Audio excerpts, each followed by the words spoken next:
Hey guys, thank you for joining the quest again today. I'm your host Marques Underwood, and if you've been following my channel, you know that I said I was going to start reviewing some classic movies that I've never seen before. So all these movies I'm about to name I've never seen. I just want to give you guys my thoughts.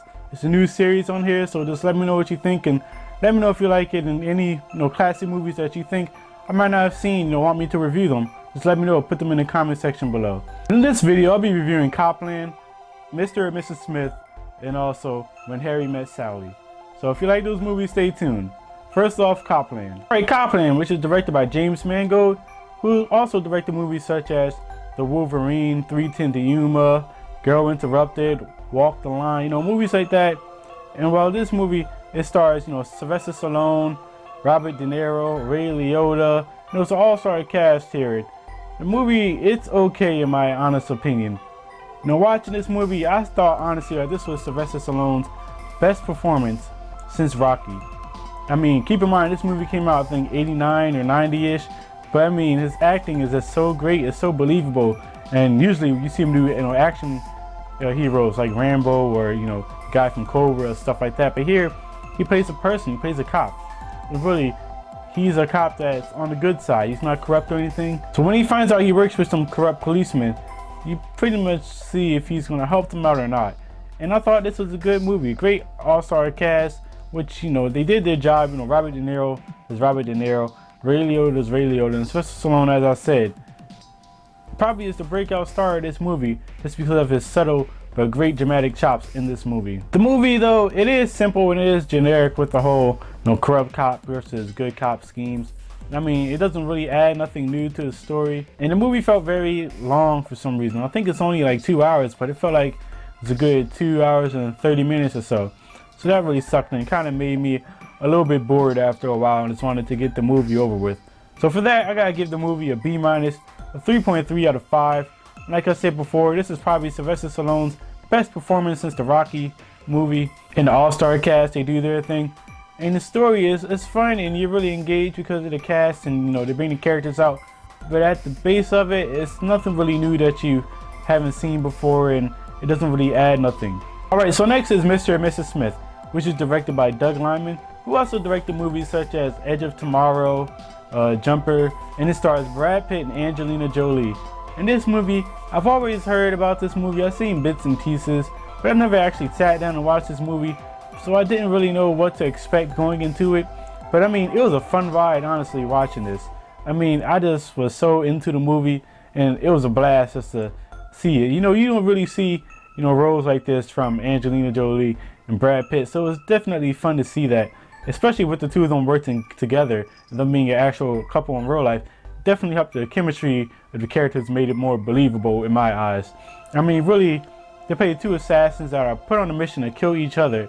And so, they do that, and after a while, they kind of realize that they're just doing that in order for the other companies not to deal with the other person.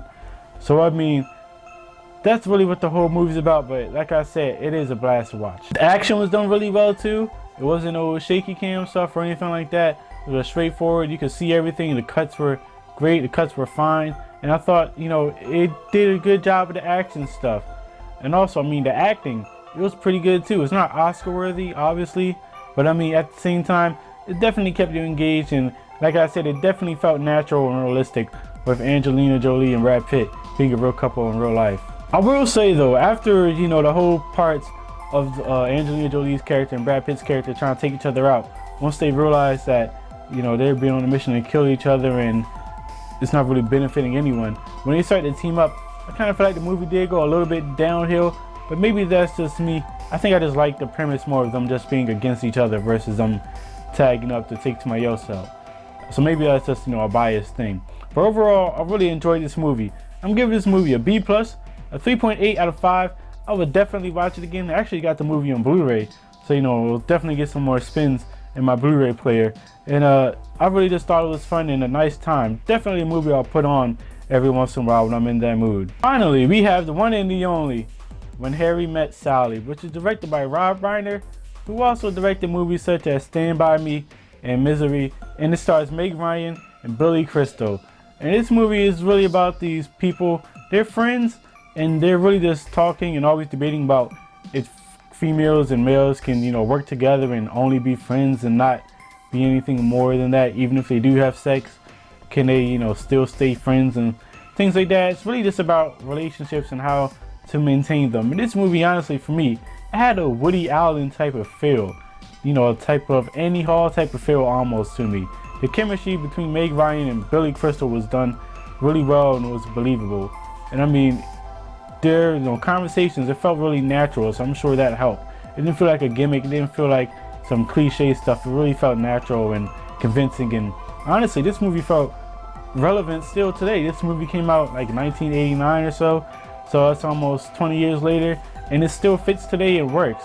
So I mean, that's really a testament to how this movie can stand the test of time just because of how well this movie was done. But my favorite scene in this movie definitely is the orgasm scene.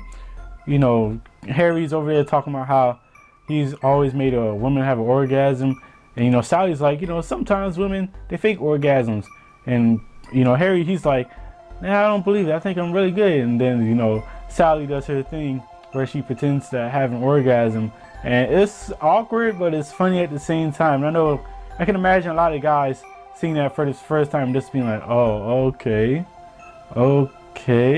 you know, it kind of diminishes your confidence a little bit in that sense, but it's definitely funny and definitely needed in the movie, and I really enjoyed that part. And the acting was pretty good too, which kind of helped to the realistic and believable sense that you got while watching this movie.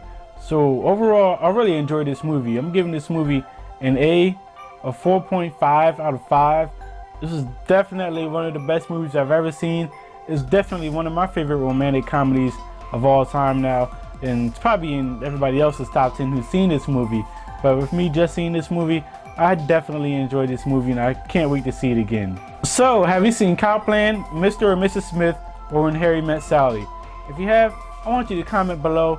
Let me know which movie you saw and why you like it, if it's your favorite of a certain category and why so.